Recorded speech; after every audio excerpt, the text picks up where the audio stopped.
So customization and persistence is something that everybody's doing right now, right? So these things pop up everywhere, even when they're not welcome.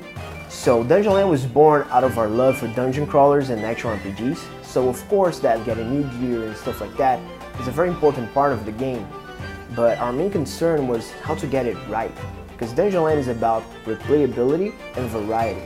So we looked at the blueprint of action RPGs and we actually threw out a lot of stuff that we thought was getting in the way of that. So we have talked previously about how Dungeonland has no linear progression and no story.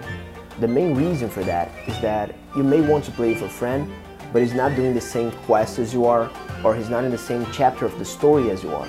And we think the same way with items and levels. We don't want you to not play with someone because you're a lot stronger or a lot weaker than they are. So in Dungeonland, you get access to cooler stuff, you get more items, they give you more variety, but they don't make you stronger. So Dungeonland is skill-based, it's not stat-based. So you get the gameplay stuff first. So if it's adding variety, if it's adding to the gameplay, we're not gonna force you to grind before you can get it.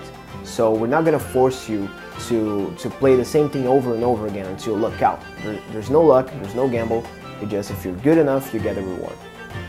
We still wanted that joy of finding new things and experimenting with builds and item combinations.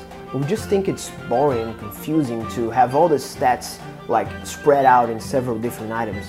So in Dungeonland, they are very meaningful stats. You don't get like 3% more damage or fire resistance or whatever. You get something that is really meaningful, that changes your playstyle, that changes your skills.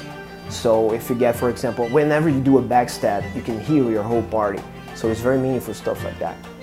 When you're talking about character builds in Dungeonland, you actually have to look at all three characters. So you can have one's cake and eat it too. So if you want a rogue to do some crazy stuff when he does a critical hit, you're gonna want someone in your party to increase your critical chance, right? So we balance it this way. So if you want to employ a strategy 100% effectively, you're gonna need to look at all three characters as if they made a single character, so to speak. We hope you liked this brief overview of how items and persistence work in Dungeonland. You will start dying on January 22nd, and the game is available for pre-order right now.